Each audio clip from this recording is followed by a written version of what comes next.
Hi, hello. Welcome to another episode of Isaiah's Newsstand. It's your host, Isaiah Edwards. The date is February 2nd, 2023. Hopefully, this episode finds you well. Hopefully, it finds you in love. I don't know. That's coming up, right? Yeah, Valentine's Day. Yeah. Um, it's different when you're single. Um, let's see. Food corner, and I know I'm hitting you guys up early. It's Thursday. I'm itching to podcast, and I had some news on my plate. I had some leftovers, and I was like, let's kick it like old times. Let's do a little bonus episode. You know what I mean? Let's just throw it on the pot, put a shrimp on the bobby, if you will. So here we are. I wanted to treat myself this morning, so I got McDonald's. I went to the old Mackie Don for breakfast before work, yeah. And I got a steak, egg and cheese bagel. Now I ordered what my mouth had said, and this happens. I'm used to it. I wanted a bacon and cheese biscuit. And I'm sure you guys have heard me do this rant before. It's like, oh yeah, they fucked it up, and yeah, they fucked it up. Essentially, I wind up with an bacon, egg, and cheese biscuit. I'm okay with it. I know I'm gonna pay for it, but whatever. I got a hash brown. I got a blueberry cream pie, and then I got a large Coke. So we started off the morning pretty well, pretty good.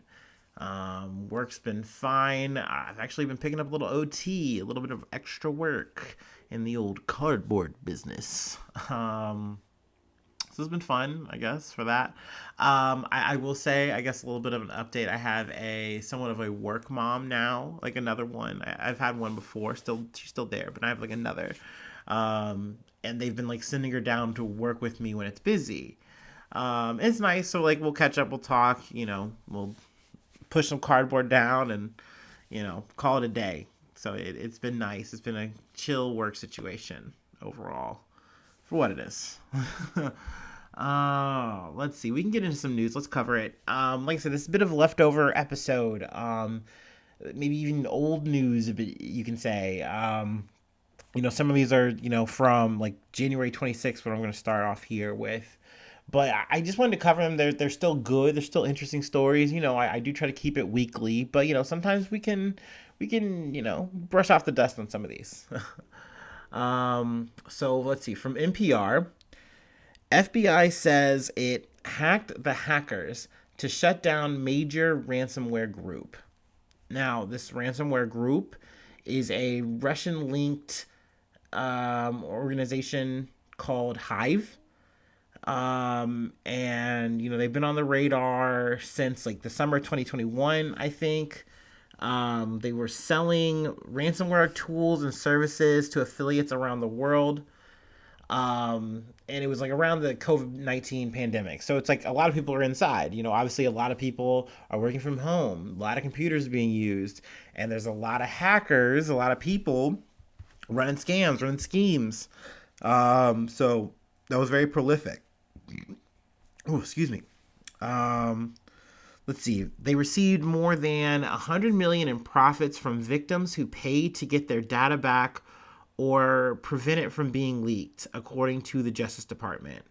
Hive targeted more than 1,500 victims in over 80 countries, from hospitals to Costa Rica. Public health agency crippling. Oh, sorry. Let me read that sentence over again. More than 1,500 victims in over 80 countries, from hospitals to Costa Rica's public health agency, crippling businesses and harming critical infrastructure. So yeah, a lot of schools, hospitals, they were hating anyone and everyone they could, like taking the information, holding it hostage, and saying, "Hey, if you don't pay us X amount of money, we're gonna leak this information. This is private information. You don't want that." And they were right. And they were also saying, "Hey, don't work with any kind of law enforcement. Don't call anyone. Work with us directly." And, the way these situations can kind of work is if you don't, then they can potentially just leak the list. If you do work with them, they can potentially just leak the list or ask for more money. So it can be almost damned if you do, damned if you don't. But a lot of these companies, a lot of these, hospitals, schools, whatever, they are more inclined to just not work with the cops and actually work with the hackers because they want the information back as quickly and safely as possible. And then, hopefully in the future they'll work on maybe doing more security. But I mean, I think I hate to say it, but it is good to work with law enforcement in these situations because these hackers are really just farming for money. A lot of times they don't even care. Like, they will give your information up anyway, period. It's already in the wind and they're just farming you for money. Or, they'll dump the files anyway and you don't get them back. Like, there's so many potentially negative ways and negative outcomes to have on this. And I think the least you can do is get it on record and hopefully, there's some kind of apprehension. Now, in this case, there wasn't any apprehension, but let's see. We'll read a little bit more here. Simply put, using lawful means, we hacked the hackers, explained Deputy Attorney General Lisa Monaco during a press conference on Thursday. Mind you, this is, way back in January. I said way back, like last month. January 26th. So, let's see. Essentially, I'll give you a little bit of a quick summarizing here. They were able to hack into Hive's situation. I know I'm really using jazzy real terms here, but essentially they were kind of like a fly on the wall and they were able to watch them operate. And whenever they would, like, I guess I'm wording this wrong, but essentially, like, they have an encryption key that they would sell to the people, like a school, the hospital, whatever. And essentially, the FBI were able, since they were already in the network, they were watching, they have the key already, and they're like, okay, cool, you're good. So essentially saving them, let's see, the number here, $130 million in ransom payments. A figure that could have been higher had more victims come forward. So like I said, yeah, there's more people who don't even come out. Let's see. Additionally, the FBI and its partners in Europol and German and Dutch law enforcement were able to completely take over Hive's digital infrastructure, from its command and control servers to its dark web extortion website, where it advertises its victims and dumps stolen data.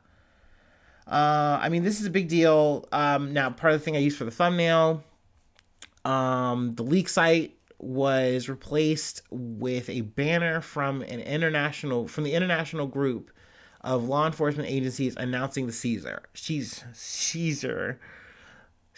by the seashore. So this is a big deal in terms of, like, press.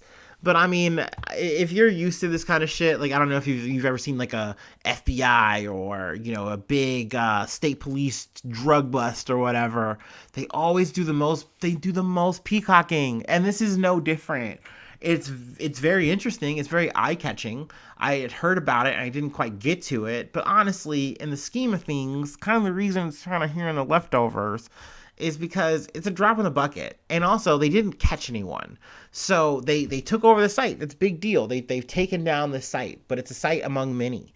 And they didn't get any arrests. There's no names or anything like that. So, these people are still at large, able to hack, able to, restart their business and be right back at it. So, I did want to talk about it. I did want to give the story some coverage. I did find it interesting. I love some good tech hacking, we're in the mainframe shit. So, yeah, and this was the FBI doing it. But honestly, that's no surprise. It gets talked about that, like, a lot of communist countries will, will recruit hackers to do their bidding, or, Russia does this, da da da da da. But it's like, we're no different. We essentially wind up flipping hackers. We turn them on our side, and then they do, cybersecurity for us. It's a cycle. And then also people who are, training and learning, going to school to specifically become, white hat hackers, if you will. So, yeah, there you go. Talked about that. Let's see. Let's go to the Associated Press. Got a couple from them. DeSantis pushes ban on diversity programs in state colleges. Now, this was a subject I'd let wither on the vine a little bit. I think the initial coverage is this once again around January, yeah, January 26th. It's him talking about banning, woke, I guess, African American studies. And essentially, this was getting banned in like a high school, I believe, which is really disheartening. It's very upsetting to hear personally as a black man. Like this whole idea that critical race theory, which is something we've talked about on this pod before, because we've had to talk about Florida. We have to talk about, rival Florida man. They're always at it, and King Florida man, DeSantis, who is trying to make his bid for, president of the United States. I mean, AKA the guy who's going to take the fucking L to fucking Trump first, which I love that for him. Wrong, DeSantis. But I don't know. Let me get back into it.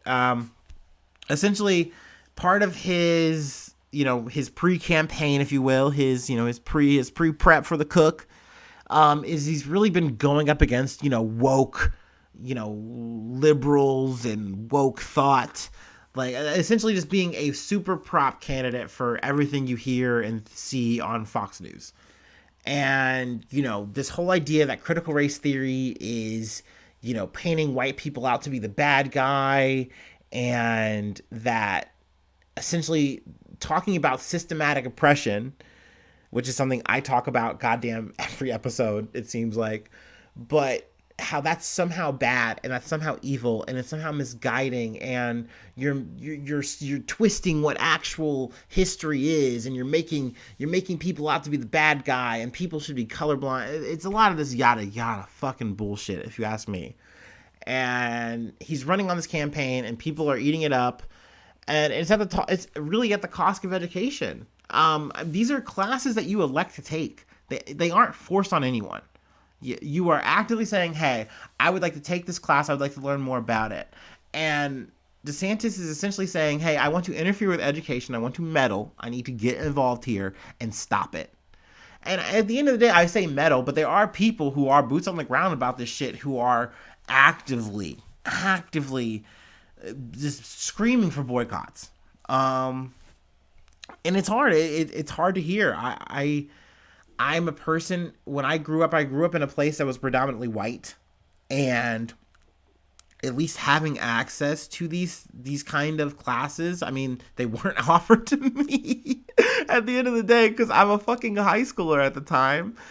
I'm essentially, though, any kind of elective that you can take, that you can learn more, it's important. And not to mention, there's just pre-baked history that's there. You haven't talked about the fucking Civil War at some point in your high school career. God damn it. Like, what are you trying to do? Hop, skip, and jump over this shit? You need to learn about slavery. It's crazy to think that you want to have a conversation about American history, but you don't want to talk about American history. I don't know what to tell you. Like, there's no hyper focus in any of the normal curriculum, but eventually that is where it's going to get. Like, that's where this inroad leads. And I hate the fact that, like, someone like Ron DeSantis, he's using this as a platform. And don't get me wrong, so is Trump. Like, they're running on the same kind of thing. It's very mirrored. But naturally, this is just the same kind of pathline that you're going to see other conservatives take along the way. It's just going to spread. And I hate that. I think it's a fucking shame. Because not to mention, yeah, we're talking about African studies, like African American studies, whatever. Things that affect me, or, that, at least it feels like this is my perspective. This is why I feel a way about it. But it's only going to go along, across the board. Naturally, LGBTQ plus issues are obviously scrapped, according to DeSantis. Any kind of person of color. Why do we need to worry about that? Why do we need to focus on that? Let's be colorblind. And god damn it, dude, I fucking hate that shit. I don't see color, brother. Like, I've had coworkers, I've had friends, I've had motherfuckers tell me that shit. It's like, bro, what are you talking about? Like, no. America, especially America, is a place that literally is built on diversity. It's built on people coming together in this crucible, and we're all just getting crushed into in capitalism. But hey, it's fine. It's cool. We're all at least together, right? Melting crabs in a big old bucket. boiling. Like, but at the end of the day, there is that unity in this diversity, and that's supposed to be celebrated. You know what I mean? Like, no one is trying to stop a motherfucker from being white, which is a whole other fucking conversation that you could start a whole podcast episode or podcast series on. That, like, it's hard. It's hard to break the shit down and to not get into these big debates, you know. But at the end of the day, once again, I need to stress that this is not some subtle indoctrination. These are simply classes that you can take. Just like I wanted to take a story or a class on Western civilizations because I wanted to learn about like random histories. You know what I mean? Like, you should be allowed to have the option. You know, if you have the teachers to teach it, that should be there on the table for you. I don't know. I think it's crazy. It's very upsetting that this is a platform that you can just run on. That you can just be like, man, I don't want people to learn about black people. It's a big what the fuck for me. We can roll on though. Once again, from the Associated Press, Pelosi attack video shows struggle and savage hammer swing.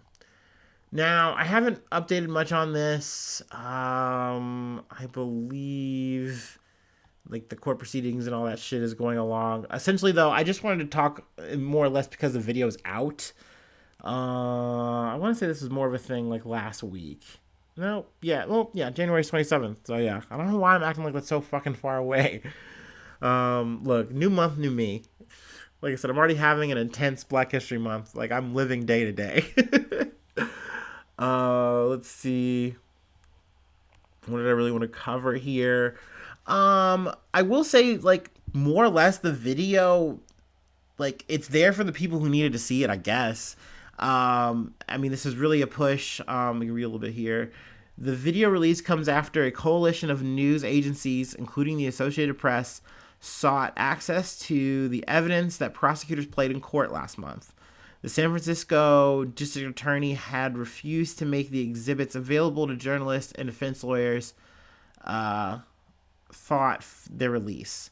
And then also to every talking head pundit, Tom, Dick, and Harry, like, they all wanted to fucking see it. They needed to see it because we needed to know, were they fucking? Why was his pants off? Why won't you release the tapes? So you got the tapes, and they're essentially more or less what happened. I think the only discrepancy was like the hammer bit. Like, I noticed reading this, I didn't hear anything about a second hammer or anything like that. But they definitely did have a fight over one hammer, and there is a one point where you literally see DePape, or David DePape, hit Paul Pelosi on the head, like square, and there's potentially more blows that take place. But quick rundown. There's also camera footage of him breaking in. He then wakes up Paul. He's saying, where's Nancy? Where's Nancy? And actually, I'm pretty sure he didn't sound like that. No, I didn't look at the fucking video. I didn't need to. But essentially, Paul gets up. He tries to get to his elevator. Pappy blocks him. He's like, well, I gotta go to the restroom. Can I go to the restroom? Pappy lets him go to the restroom. And he then phones for police. Police gets there. And that's where, like, the main footage takes place, where you see him get hit. And then the police, diverge on him. Pat was really stoked about the whole event. Stated before, he was definitely trying to just get started there. He wanted to, like, get Pelosi and break her legs so that, like, or if she didn't tell the truth or something like that. And he wanted to make an example of it out of her. So, I mean, it's really dark shit. And it's a shame that this, like, January 6th energy just keeps rolling and rolling and rolling, and it only seems to just ratchet up and get more intense, more extreme. But those are the times that we're living in, don't you know? Okay, let me take a little break, and it's time for some Top G news. Top G. Let me get a bottle of water.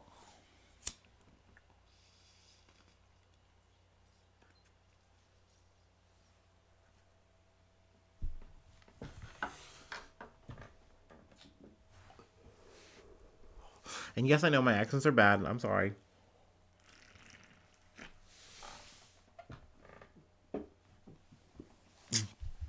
Bottle of water.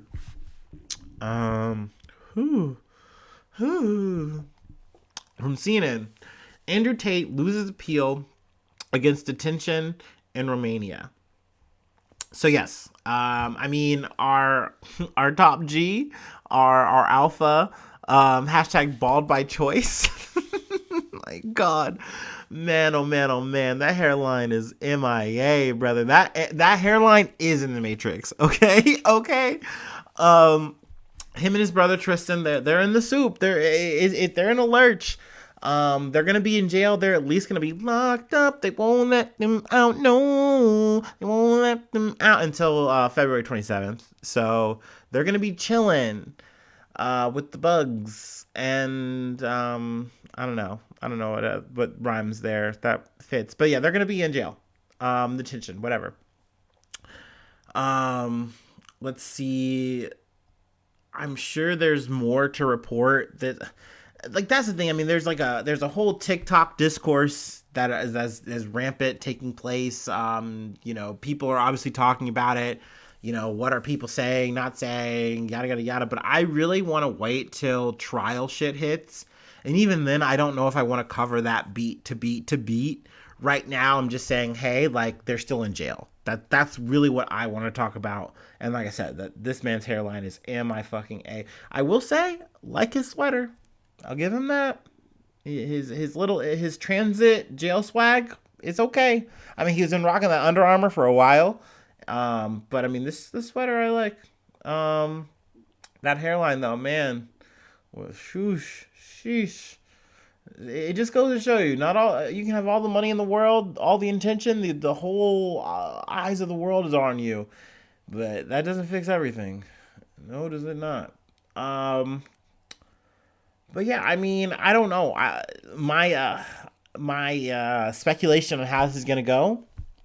We'll see. We will see. I will say I don't think Romania, in terms of like the prosecution and everything, I don't think they would go to these lengths and be this thorough about like taking all this shit and running him through his paces, if you will, taking this to trial and everything, if they weren't sure. I mean, naturally, Tate is saying, hey, they don't have a file on me, they ain't got nothing. But I mean, I don't know. I feel like there's a level of shook, there's a level of serious nature to this for them, that they need to get through this. Like this isn't 100%. This isn't a lock. I mean, I think he really came to Romania thinking he would be safe. That he could get away with anything and everything he wanted to do. But it doesn't seem that way. No, it does not. But like I said, there's definitely things that I want to I want to see what happens when a trial starts, when people are actually getting on the stand, talking, yada, yada, yada. Prosecution is laying out the shit. That's how I like to do, So, but until then, but other than that, I mean, that's all we got. I made a shorter episode, a little long, but hey, that, how I do.